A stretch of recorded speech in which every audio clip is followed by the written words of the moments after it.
शहर में रिश्वत का बाजार गर्म था। कोतवाल साहब तथा इंचार्ज कोतवाली खूब चांदी काट रहे थे।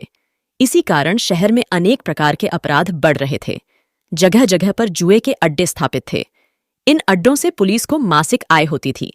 बदमाश तथा गुंडे बात पड़ने पर एलानिया कहते थे कि पुलिस तो हमारी नौकर है। शाम का समय था। शाम का नगर के एक बाजार में, जहां भले आदमियों के मध्य में वेश्याओं के घर भी थे, वहां खूब चहल पहल थी। जहां वेश्याएं होती हैं, वहां गुंडे बदमाश भी आते जाते रहते हैं। अतः इस समय वहां शहर का एक प्रसिद्ध गुंडा अपने 2 अनुचरों के साथ मंडरा रहा था। कभी वह किसी पान वाले की दुकान पर खड़ा हो जाता, कभी किसी वेश्या के मकान के सामने खड़ा होकर वेश्या से इशारेबाजी करता, कभी किसी दुकानदार से गपशप करने लगता था। इस समय वह एक पान वाले की दुकान पर खड़ा हुआ पान बनवा रहा था। उसी समय इस इलाके के चीफ साहब उधर से निकले। गुंडे को देखकर वह उसके पास पहुंचे और बोले, क्या अकेले ही अकेले पान खाओगे गुरु? गुरु ने घूमकर चीफ साहब की तरफ देखा और कहा, देना भई चीफ साहब को 4 पान और 1 सिगरेट। कहाँ चले? कहीं नहीं, ऐसे ही चले आए। हरामखोरी को निकले होगे, शाम का समय है। चीफ साहब हंसकर बोले, दुनिया ही हरामखोरी पर उतर आई है, तब हम क्या उल्लू हैं जो हलाल खोरी को पकड़े बैठे रहें? गुंडा हंसकर बोला, ठीक कहते हो। इसी समय सामने के छज्जे पर से एक युवती वेश्या ने पान वाले को पुकार कर कहा, लक्ष्मण भैया, 8 पान और 1 डिब्बी सिगरेट भेज दो। गुंडा हंसकर बोला, क्यों लक्ष्मण भैया, क्या ये तुम्हारी बहन है?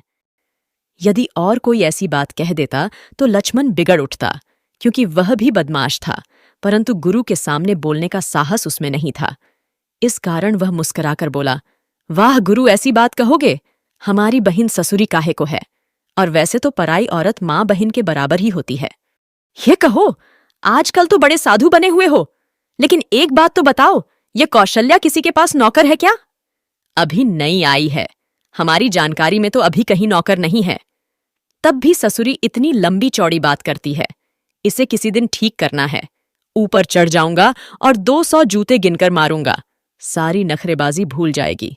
अभी हमें पहचानती नहीं है, अब पहचान लेगी। चीफ साहब बोले, और आप बोलिएगा नहीं चीफ साहब, ये बताए देता हूं। हमें क्या मतलब है, ससुरी को जूतों से मारो या चाहे जो करो, और बोलना तो हमसे पूछ लेना, हम तुम्हें कुछ पैदा करा देंगे। अच्छी बात है, हमारा इतना ख्याल रखते हो, यही क्या कम है? ख्याल रखना ही पड़ता है, तुम हमारे नौकर हो। चीफ साहब बेहियाई की हंसी हंसकर बोले, ठीक कहते हो, हम पब्लिक के नौकर तो हिये हैं। पब्लिक जाए चूल्हे भाड़ में, हम पब्लिक की हैसियत से थोड़े ही कहते हैं। हम तो इसलिए कहते हैं कि हम तुम लोगों को तनख्वाह देते हैं, हर महीने कलदार। अच्छा, ऐसा ही सही, जैसे तुम खुश रहो। यह कहकर चीफ साहब सिगरेट धक-धकाते हुए चल दिए। सुप्रिटेंडेंट पुलिस यानी कप्तान साहब मिस्टर रॉबिन्सन एक अच्छे अफसर समझे जाते थे।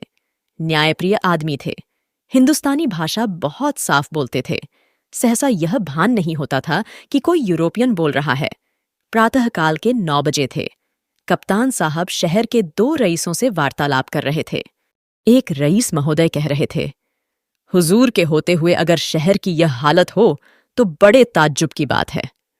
हमको इस बात का खुद बहुत ख्याल है और हम जल्दी ही कोई इंतजाम करते हैं। पुलिस की वजह से हुजूर की बदनामी होती है, और हुजूर की बदनामी सुनकर हम लोगों को बड़ी तकलीफ पहुंचती है, क्योंकि हम लोग जानते हैं कि हुजूर बहुत इंसाफ पसंद और नेक हाकिम हैं। शुक्रिया, हम स्कॉटलैंड यार्ड, मेरा मतलब लंदन को कोतवाली के आदमी हैं पंडित साहब। स्कॉटलैंड यार्ड अपनी ईमानदारी और कारगुजारी के लिए दुनिया भर में मशहूर है। कप्तान साहब ने कहा, ऐसे ही हाकिमों की तो यहां जरूरत है, लेकिन यहां की पुलिस से हम परेशान हैं। कांस्टेबल से लेकर डीएसपी तक सब रिश्वतखोर हैं। मेरा मतलब है कि ज्यादा तादाद में रिश्वतखोर हैं, बहुत कम आदमी ऐसे हैं जो रिश्वत नहीं लेते। हुजूर तो खुद ही सब बात जानते हैं, हुजूर को हम क्या बताएंगे? लेकिन अगर हुजूर पुलिस की मदद से कोई कार्यवाही करना चाहेंगे तो ठीक न होगा, क्योंकि पुलिस का शायद ही कोई आदमी इस काबिल निकले कि जिसके भरोसे हुजूर कोई काम करके कामयाबी हासिल कर सके। यह बात हम भी समझते हैं, देखा जाएगा। गुंडे डंके की चोट पर भले आदमियों की आबरू लेने को तैयार हो जाते हैं और पुलिस खड़ी देखा करती है। अभी परसों का मामला है।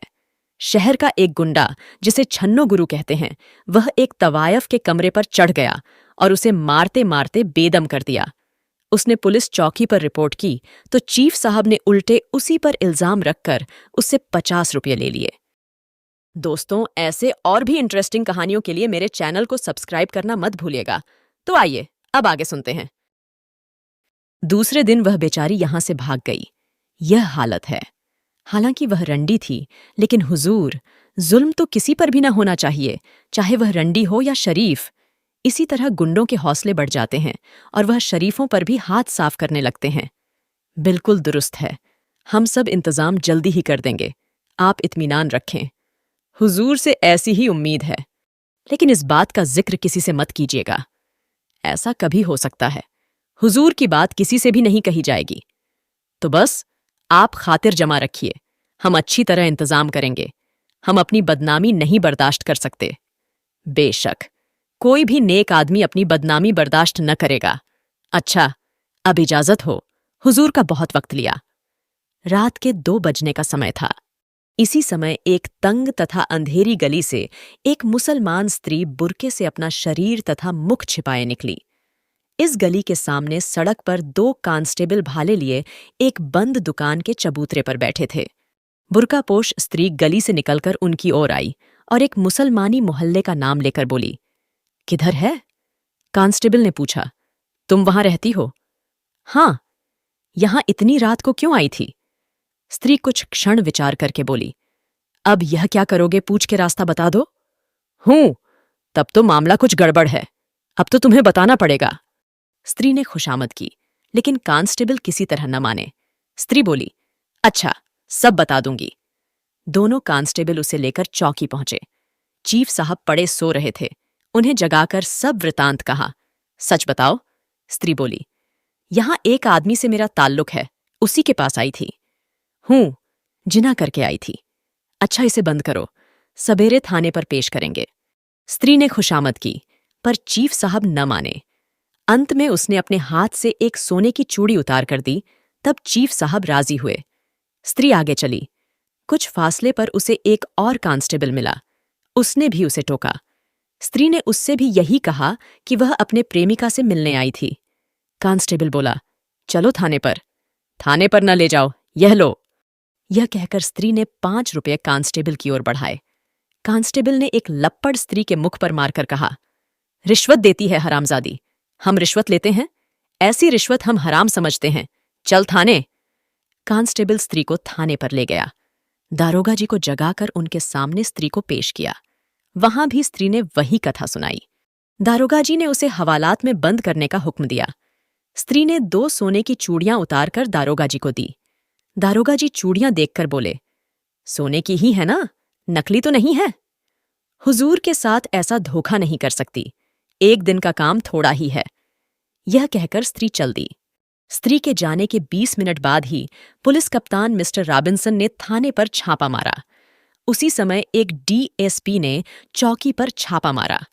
दोनों जगह चूड़ियां बरामद हुई। चीफ कांस्टेबल तथा थानेदार साहब गिरफ्तार कर लिए गए।